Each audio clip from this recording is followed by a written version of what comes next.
Today on How It's Made. Straight razors.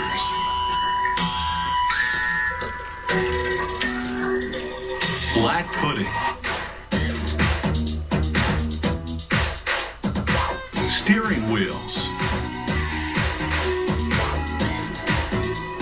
And inorganic pigments.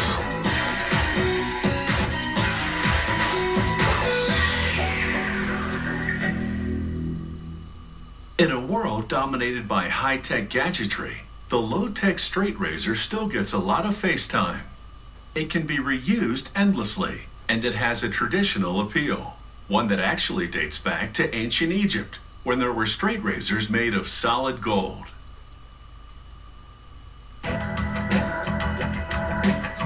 Shaving with an unguarded super sharp knife has always been for the tough guys. To use it, a man needs a steady hand and steely concentration.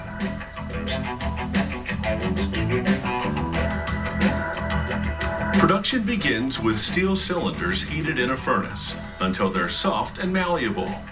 A forging hammer then pounds the cylinders into dies to shape them. A punch cutter trims the edges and cuts the shape into two blades. From a steel rod to a flat razor shape in just a few steps. The straight razors are then fed to another die one at a time. A weight forces the razor into the die, a process which both improves the shape and condenses the metal to strengthen it. Next, a worker dips a rack of about 50 blades in graphite powder, followed by molten lead. The lead adds more strength to the steel. He knocks off the lead, which slides off easily because of the graphite undercoat. The razor blades catch fire as he immerses them in oil to cool them. He transfers the blades to a sieve and tosses sawdust into it. The sawdust soaks up the oil and graphite residue. Then he shakes the sieve to sift it out. After a hardening treatment, it's into an oven to bake slowly. This gets rid of brittleness and relieves internal stresses. A technician then scrutinizes the razor to confirm that it's straight. If it's not, he hammers it straighter. Another worker grinds the blade, angling it down to the cutting edge using a series of abrasive wheels. He tests the edge against a thick metal band. It needs to be as thin as aluminum foil and strong yet flexible. The next worker brushes asphalt lacquer onto the blade and upper part of the handle or tang. This coating prepares the surface for laser etching.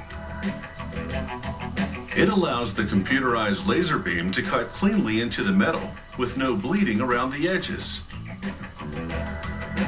So the trademark insignia and art look crisp. She paints a little more lacquer around the etching to prepare the blade for the next step, gold plating. She dips the blade in a mix of water and gold and runs a current of electricity through the mix.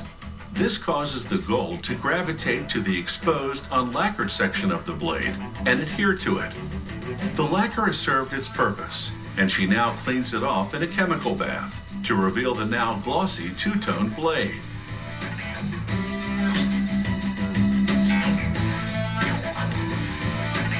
Next, she sandwiches the tang of the razor blade between two plastic parts of the handle, using a long pin to hold everything together.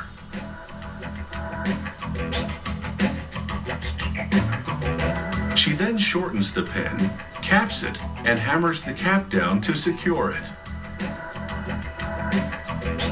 She now tests the installation.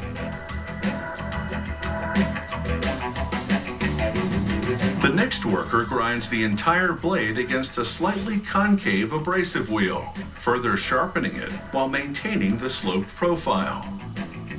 She then hones the cutting edge against a whetstone, tests it against a cow horn, and then hones it again. This last step makes the edge razor sharp. She immerses the blades in chalk, which absorbs moisture to prevent rusting. She now strokes the cutting edge against a leather strap. This is called stropping. It gives the blade its final polish.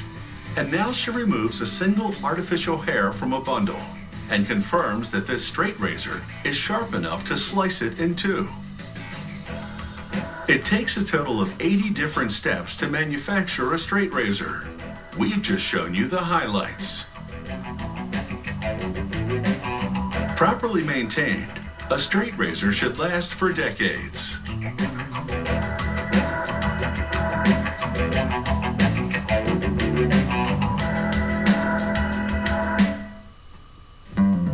Guys, Valentine's Day is right around the corner.